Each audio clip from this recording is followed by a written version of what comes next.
sur RMC Story, Nora Malagré, Didier Giraud, Gilles-William Goldnadel dans le grand oral des GG, Geoffroy Didier qui est directeur de campagne des Républicains pour ces élections européennes. Question, maître Gilles-William Goldnadel. C'est une question que j'ai déjà posée à Bellamy et bon j'ai pas eu vraiment ma réponse. En t'entendant, je trouve que la ligne, vous êtes sur une ligne de crête entre des très eurosceptiques comme le Rassemblement national et des très européistes comme la République en marche. C'est difficile dans une élection de trouver le juste milieu, d'autant plus que le milieu est toujours injuste. Bon. Par rapport aux électeurs, c'est quoi le signal de vouloir mettre au banc M. Orban dans cette concurrence qui existe avec le Rassemblement national, alors qu'Orban est plutôt pro-européen, plus européen en tous les cas que Marine Le Pen? Quel est l'intérêt d'être à nouveau dans une droite complexée? Alors, je ne suis pas du tout dans une droite complexée et le Premier ministre hongrois que j'ai rencontré, Viktor Orban, je suis totalement solidaire de sa politique migratoire. Alors pourquoi vous l'avez exclu temporairement? Oui, je suis totalement solidaire de sa politique migratoire. En revanche, non. Je suis juste Non, pour ceux qui considèrent qu'aujourd'hui, on ne peut plus subir l'immigration de masse. Voilà. En revanche, je ne suis pas d'accord avec Viktor Orban lorsqu'il s'en prend à l'état de droit dans son pays et qu'il met d'office à la retraite les magistrats. Voilà. Donc je dis à Viktor Orban, comme je dis d'ailleurs à tous les autres responsables politiques de ma famille politique, parce que la droite européenne, il y a... Dis-le à Sarkozy, parce que Sarkozy lui a rendu hommage. Non mais, et d'ailleurs, il n'a pas été exclu du PPE. Ouais. Et j'étais là, non, attention, il faut être rigoureux dans les faits. Il n'a pas été exclu du PPE, il a été suspendu provisoirement et lui-même a voté, j'étais dans la même assemblée que lui, a voté sa suspension disant ok, effectivement, sur l'état de droit, on n'est pas d'accord, sur l'immigration, on est d'accord. Sarkozy s'est affiché avec lui en expliquant que c'était son ami. Je l'ai rencontré, j'ai aucun problème à m'afficher avec lui. Je vous dis juste qu'il est membre de notre famille politique et je souhaite qu'il le reste et qu'il ne soit pas exclu. En revanche, j'ai des différences avec lui sur le respect de l'état de droit et parce que j'estime qu'il y a des valeurs qui ne se négocient pas. Mais pas pour les migrants. Exactement.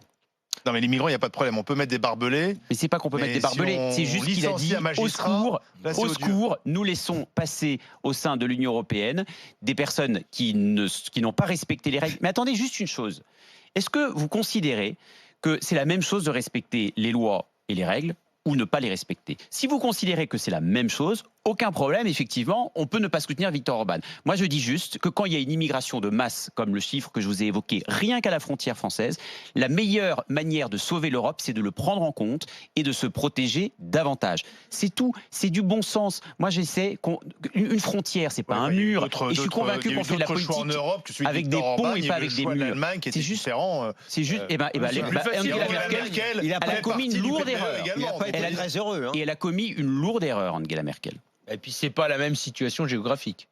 Non mais est-ce Nora Malagré. Est-ce que ça veut dire que cette montée du populisme en Europe, finalement, ça vous en secoue une sans bouger l'autre? Non, T'as compris la question? Elle parlait de mes lunettes, en fait, de mes branches de lunettes, je pense. De quoi parlerais-je d'autre? Mais vous allez pactiser avec ces gens-là? Vous allez travailler main dans la main avec ces gens-là? Je viens de vous dire que nous sommes des concurrents du Front National. Moi, on ne parle pas du Front National. Arrêtez de penser. Le Front National, en France. Mais arrêtez de penser, parce que vous savez pourquoi les gens n'iront pas voter aux élections européennes, malheureusement? C'est à cause de vos petits débats étriqués. Vous n'arrêtez pas de centrer ça sur Macron, machin, mes petits ennemis. Là, on parle à échelle européenne. Donc, la question que je vous pose, c'est est-ce que vous allez travailler main dans la main avec ces populistes qui vont peut-être potentiellement, qui ont été élus et qui, à mon sens, c'est tout à fait personnel, vont peut-être faire crever notre Europe. Donc, est-ce que vous allez pactiser avec ces gens?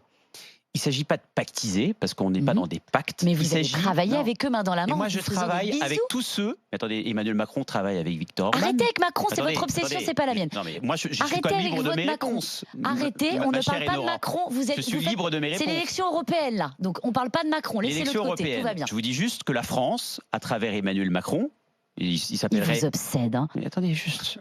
Je réponds. Allez-y.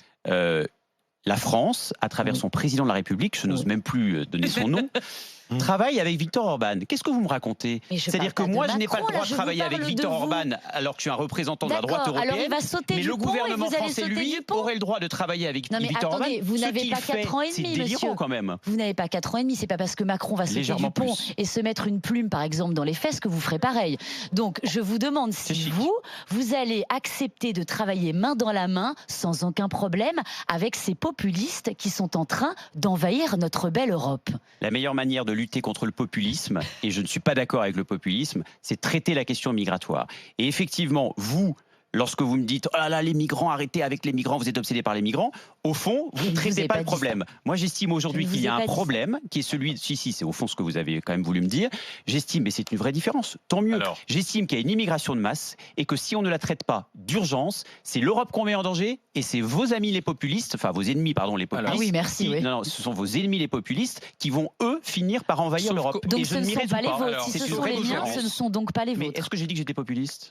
Non mais vous dites vos ennemis. J'espère pour vous que ce sont les vôtres également. J'ai dit que j'étais populiste. Est-ce que c'est une insulte sur Froid d'être populiste? Est-ce que c'est une insulte? Non mais le populisme. Pour moi ça l'est, mais je sais que nous sommes pas d'accord.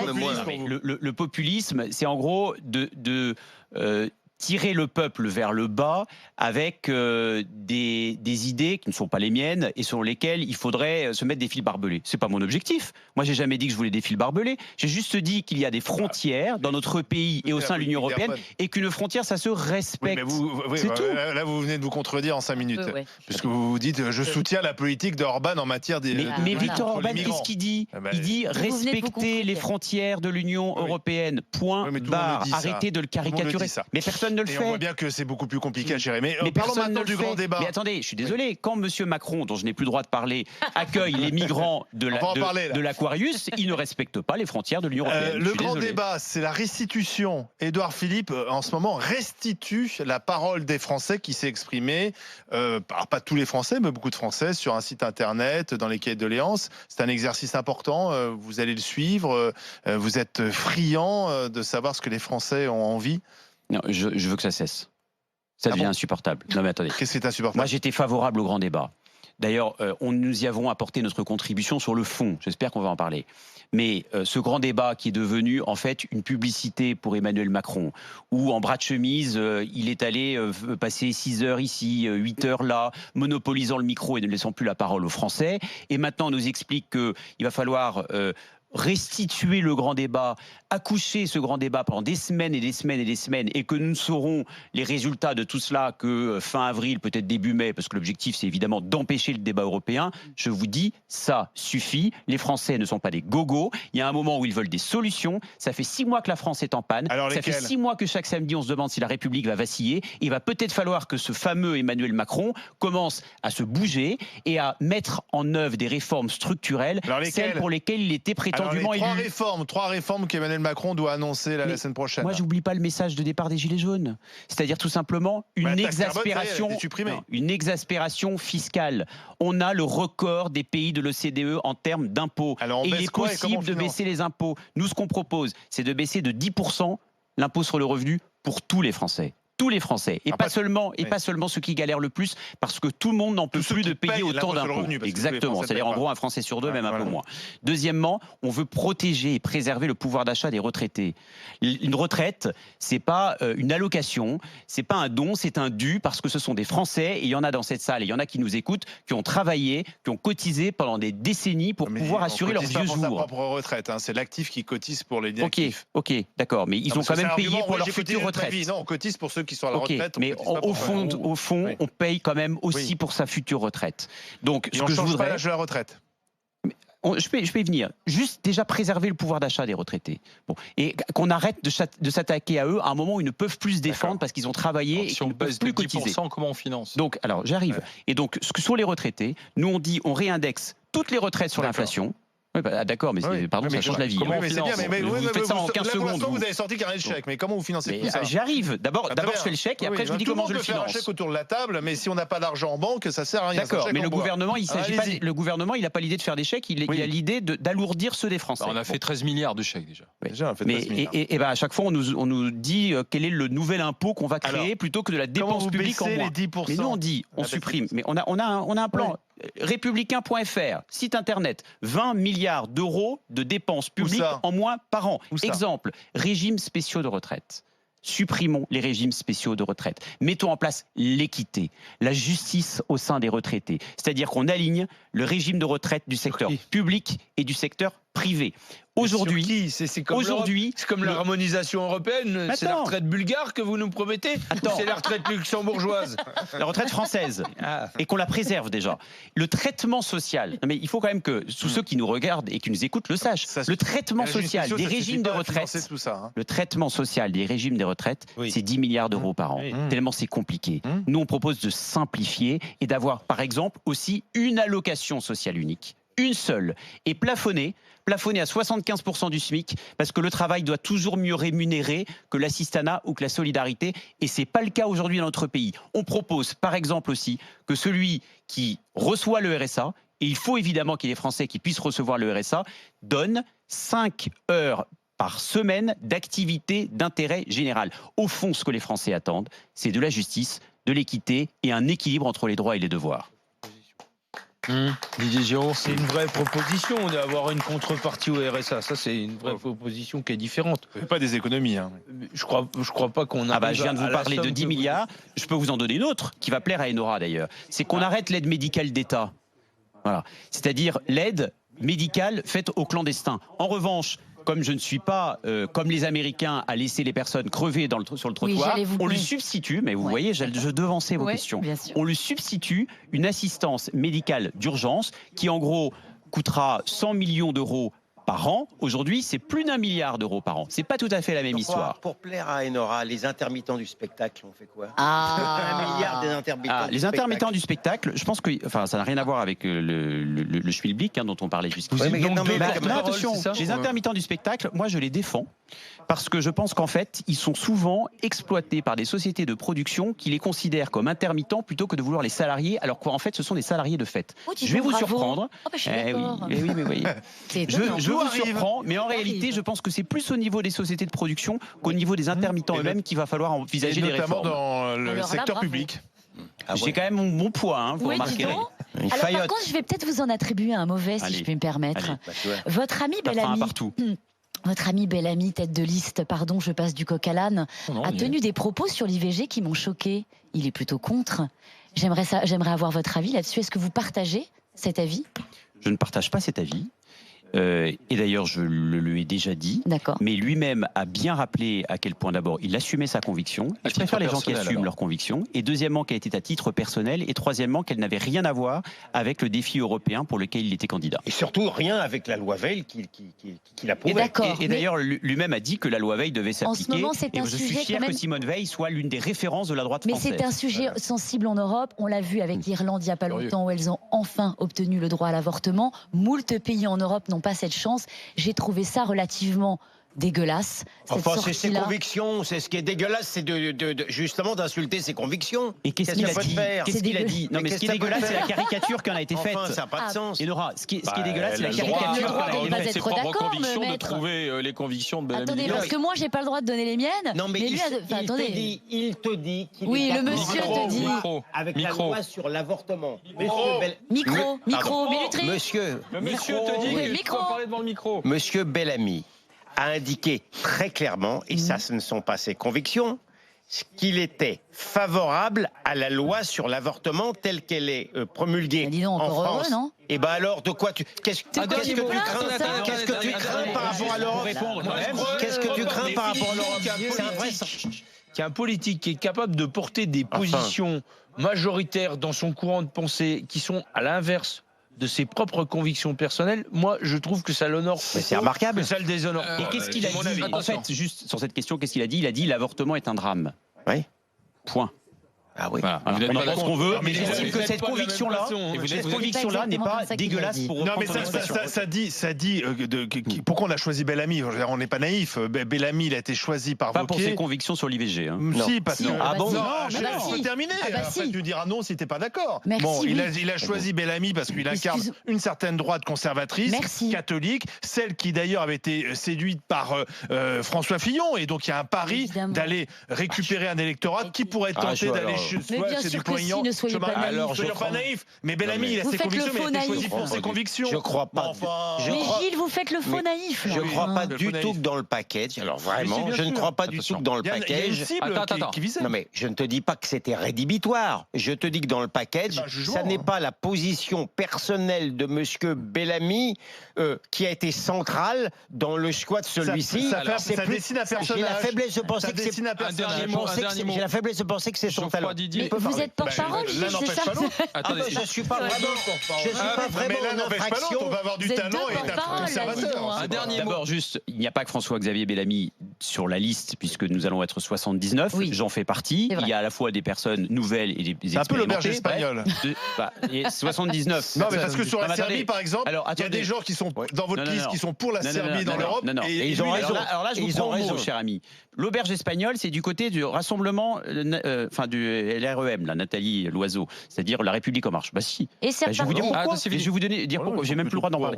Parce qu'ils ont pris le président des jeunes agriculteurs. Mais est-ce qu'il sait, le président des jeunes agriculteurs, qui va devoir cotiser et être membre d'un groupe ultra-libéral au Parlement européen, dont certains de ses députés veulent la suppression de la PAC? Est-ce que quelqu'un l'a informé? Personne. Et au fond, il y a sur cette liste En Marche à la fois le président des jeunes agriculteurs, qui est un agriculteur, je crois, d'une filière bovine, et de l'autre côté, il y a Pascal Canfin, qui est anti-viande. Ils se sont parlé, ils se sont dit s'ils étaient d'accord ou pas. L'auberge espagnole, elle est plutôt chez eux. Merci Geoffroy Didier, merci, c'est terminé. Oui, mais si c'est pour supprimer la PAC, non merci. Merci d'avoir passé le grand oral des GG, Geoffroy Didier. On enchaîne avec le GG, vous, s'il vous plaît. RMC, les grandes gueules, les GG et vous. Le GG et vous avec Mirvette qui va nous rejoindre, une fidèle du public des GG. Je vous en prie, venez, asseyez-vous, ma chère Mirvette. Décoratrice d'intérieur dans les Hauts-de-Seine, et vous vouliez reparler avec Enora Malagré de sa sortie tout à l'heure concernant Carlos Ghosn. C'est parti. Alors, Enora, ce que je ressens cet appel, mais il me passe au-dessus du minois, cet appel. Je ne sais pas, elle dit « mon mari n'est pas au-dessus des lois ». S'il n'est pas au-dessus des lois, pourquoi est-ce qu'on en appellerait au président Macron? J'ai du mal à être dans la compassion avec cette histoire. Pardonnez-moi. Parce qu'elle est riche? Probablement. Plus que moi, j'en sais rien. Non, mais je sais pas. Ça ne m'atteint pas. Non, je ne ressens pas l'appel et je trouve que c'est absolument pas je sais pas, c'est pas à Macron d'intervenir sur cette histoire, me semble-t-il. Mirvette, allez-y. Pas très méchante, hein. Alors, chère Enora, c'est votre premier jour, c'est vrai. Oui, c'est marrant. Mais vous tombez sur moi, heureusement que je suis très calmée. Voilà. Alors, je suis outrée par vos propos. D'accord. Parce que, avant tout, Carlos Ghosn, pour ceux qui le connaissent bien, est déjà un Français. Voilà, qui est à la société d'une boîte qu'il a vraiment bien redressée. Et une petite parenthèse, son épouse, Carole, ne serait pas venue en France pour des histoires d'argent, absolument pas. Elle est venue tout simplement pour demander à la France, de manière officieuse, une aide, un appel au secours. Et je pense que dans un moment de détresse et de désespoir, quand on se voit oublié alors qu'on a été porté par d'autres présidents, y compris Macron, y compris Nicolas Sarkozy et par tant d'autres, je veux dire qu'elle était dans la cour des grands. Et je pense que la France devait certainement savoir que Carlos Ghosn, s'il a eu des histoires un peu louches de côté, ce qui est forcément vrai, parce que je ne pense pas quand son épouse parle de son innocence, je pense que s'il a été traîné, il y a pas de fumée sans feu, mais j'estime que quand même, il a le droit de ne pas être oublié par la France. Absolument. Mais ça, je n'ai pas dit ça, madame. Mais si, attendez, vous avez parlé, en fait, vous êtes en train, vous n'êtes pas dans la compassion. En fait, mais pardonnez-moi, en fait, je pense que vous êtes effectivement de ce que vous m'aviez dit tout à l'heure, vous êtes proche de ce couple. Donc je pense que ce sont un peu vos amis. Donc je comprends. Non, en tout cas, vous êtes proche, c'est ce que vous m'avez dit tout à l'heure. Donc du coup, je pense qu'effectivement, vous pouvez être dans la compassion et je le conçois. Moi, pardonnez-moi, vous ne pouvez pas m'en vouloir de ne pas l'être. Je vous demande pas de la compassion. Je vous dis tout simplement. Non. Je vous dis tout simplement. De toute façon, lui, il ne demande pas de l'empathie des uns et des autres. Eh ben, tant mieux. Et tout ça, il demande tout simplement à ce qu'on ne l'oublie pas ici en France. D'accord, mais je pense qu'on en parle toutes les semaines, donc il n'est pas oublié. L'économie française, et je pense que s'il a fait des erreurs, la France n'a pas réagi pour le faire arrêter. Donc, c'est que forcément, ils y gagnaient quelque part. La France y gagnait. Il a redressé. Et après, je me dis que non, ce n'est pas normal que la France, via, comme vous l'avez dit, Didier, l'ambassadeur de France qui l'accompagne jusqu'à l'avion. Et là, je rejoins notre cher Olivier qui a dit que vous avez dit qu'il est monté dans l'avion, c'est vrai. Et elle a dit que jusqu'au dernier moment, elle avait l'impression que c'était comme le film Argo qu'elle était en train de vivre, c'est-à-dire qu'elle se demandait est-ce que l'avion allait décoller et elle dedans. Donc elle est venue par désespoir, par détresse, demander de l'aide. Elle n'est pas venue avec ce côté vicieux ou non. Pour de l'argent. Absolument pas. Vraiment qu'en tant que citoyen français. Mais oui, il a le droit d'être soutenu, accompagné. Et puis c'est vrai qu'on l'a lâché et ce n'est pas normal. Ça, c'est vrai que ça, la France. Je pense que vous en voulez plus à la France qu'à moi. Non, j'en veux pas du tout. Non, c'est juste votre propos. Mais j'entends. Mais écoutez, moi, vous avez dit, il n'a qu'à être dans son trou. Et ben moi, je vais vous dire. Non, j'ai pas dit ça. Même à mon pire ennemi, Enora, sincèrement, je ne souhaite pas ça et j'estime que les droits de l'homme, je vous comprends. Les droits de l'homme doivent être respectés. Merci. Dans un instant, suite du GG vous en direct sur RMC Story. RMC, 9h midi, les grands